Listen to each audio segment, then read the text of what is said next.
ये जो हादसा है उन लोगों के लिए है जो भाई प्यार कर बैठते हैं अनदेखे में, मतलब ऐसे ही घर वालों की बिना मर्जी के, और भाई सोचते हैं घर वाले कुछ नहीं करेंगे। आज मैं तुम्हें हादसा सुनाऊंगा ना, जो तुम भाई रूह कांप जाएगी तुम्हारी प्यार करने से पहले। तो इसे थोड़े ध्यान से सुनना। और हाँ भाई, एयरफोन लगा लो या थोड़े अपने घर वालों से दूर हट के देखो।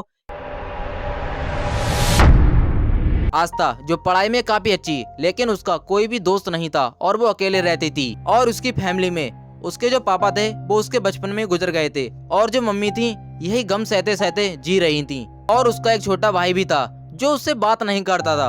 उसके घर पे मतलब उससे कोई बात ही नहीं करता था। कहते हैं ना, जब इंसान को घर पे प्यार नहीं मिलता तो वो बाहर यही सब ढूंढने जाता है, और आस्था ने भी कुछ ऐसा ही किया।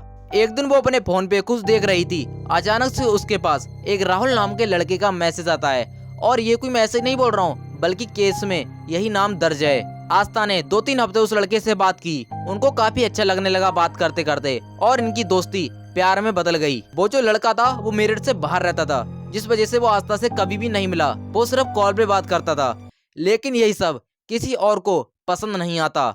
एक रात आस्था की मम्मी ने आस्था का फोन चेक किया, और वहीं से शुरू हुआ ये हादसा। अचानक से रात के 12 बजे पूरा मोहल्ला उठ जाता है, क्योंकि आस्था के घर से किसी के चीखने की आवाज आ रही थी। सभी मोहल्ला ऐसे देख रहा था आंखें फाड़ फाड़ के, जैसे वो आवाजें आस्था की हों और वो आस्था की आवाजें थीं। सच में इतना डरावना माहौल था कि वहां के बच्चे अपने घरों में जाके छुप गए थे। पड़ोसी देखते हैं, उसकी माँ उसको घर में से लेके आ रही थी, लेकिन आस्था की हालत काफी ज्यादा खराब लग रही थी।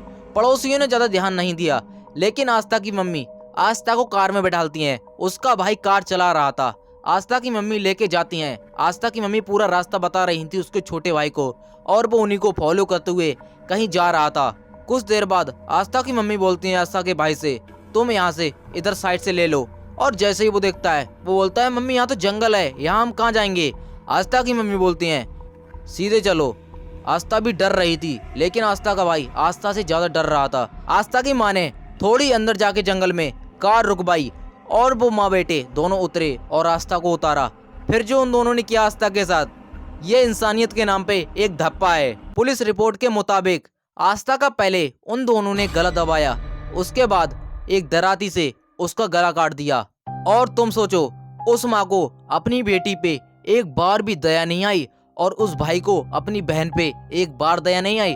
उन दोनों ने बिना कुछ जाने बिना कुछ समझे अपनी बेटी और अपनी बहन का गला काट दिया। अब जो भाई था वो अपनी माँ से ये सब पूछ रहा था कि हमने ऐसा क्यों किया, तो उसकी माँ बोलती है, ये घर की इज्जत के लिए था, हमारी घर की इज्जत कोई बाहर नहीं उछाल सकता। आस्था का जो शरीर था वहीं पास में जला दिया, और सिर को गंगा में जाके बहा दिया। इस हादसे को 2 दिन हो गए और किसी को कुछ भी पता नहीं चला। तीसरे दिन एक बच्चा पानी में पत्थर फेंक रहा था, उसे कुछ बाल दिखते हैं। जब उसने थोड़े ध्यान से देखा तो वो एक खोपड़ी थी। वहाँ के लोग भी इस खोपड़ी को देख लेते हैं और वो पुलिस को बुलाते हैं। जब पुलिस आती है तो जब चेहरा दिखाया जाता है तो सबकी रूह कांप जाती है। और इस हादसे में एक चीज और ऐड हो गई थी, जो आस्था का घर था जहाँ पर आस्था रहती थी, जिस घर में आस्था को मारा था, उस घर पे रात के समय कोई आसपास भी नहीं रुकता था। कहा जाता है जो आस्था की आत्मा थी वो उस घर में रहने आ गई थी, और गांव के आसपास वाले लोगों ने वहां पर आस्था को देखा था कई बार। वेल, ये हादसा यहीं पर एंड होता है। आस्था की माँ को और आस्था के भाई को जेल हो गई, और जो आस्था थी वो तो बेचारी इस दुनिया से चली गई। आपको इस कहानी से क्या सीखने को मिलता है कि भाई जो होता है, देखो, अगर हम किसी से प्यार करते हैं तो भाई घर वालों को समझना चाहिए, और उस लड़के से या लड़की से बात करनी चाहिए कि भाई इंसान है सही या नहीं। क्या पता भाई राहुल सही लड़का था जो भाई उसका ध्यान रखता, लेकिन उसके घर वालों ने उससे बात नहीं की। डायरेक्ट उन्होंने सोचा ये घर की इज्जत की बात है, और भाई हम इज्जत के खातिर अपने बच्चों को भी नहीं देखते। जैसे भाई अगला क्या सोचेगा कि अगली क्या सोचेगी, अरे भाई कोई क्या सोचेगा। अगला बंदा जब खुश है तो खुश है, रहने दो उसे अपनी जगह पे खुश।